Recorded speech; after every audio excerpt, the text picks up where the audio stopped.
mga motherfucker. Charot. Tanawan nyo kung anong meron ako. Balonggay.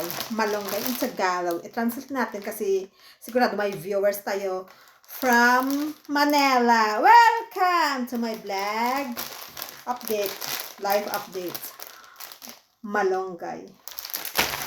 Tapos, corn flour.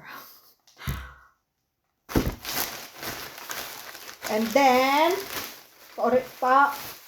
ulihihon ko lang eh. Ang ako nga pinaka-excitement na item. Is ladyfinger. Okra. Dami-dami. Ang dami kong okra. Kadamo ko sang okra. Is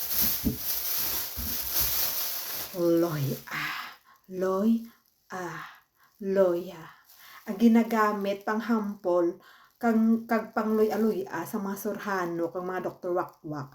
Loya. Nagadto ko sa Asian shop, guys. Dito lang ko na makabakal sa mga utan ni. O diba? Pag-ari pagin. Ari ang ayala, nagkalaway siya. Ampalaya. Marguso. Okay. Damo sa lutuon ko ni siya guro dayon ay kay siya na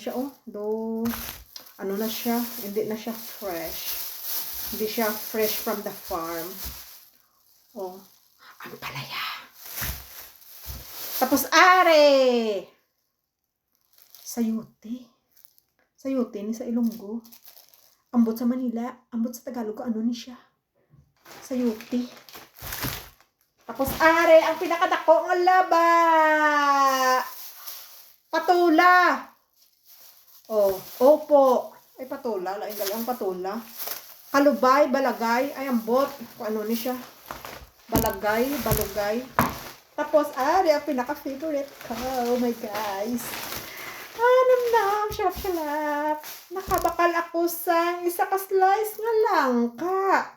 Hamot-hamot siya guys. Pero ang biliya, Diyos ko, i-convert natin sa piso. Hindi lang tayo mag-convert. Kaya kung ma-convert ta, hindi ako makakaon. 600 plus, guys. Ay, hindi. Nearly 600. Isa lang ka-slice nga lang. Oh my God. Dugo pa naman ko na ako, guys. Mas gabusong na ako. Makabata ako sa green eyes. Diyos ko, kabalan.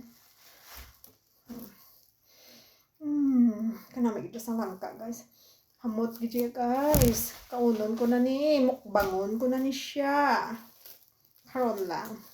Pangtago ko ni anay ako ng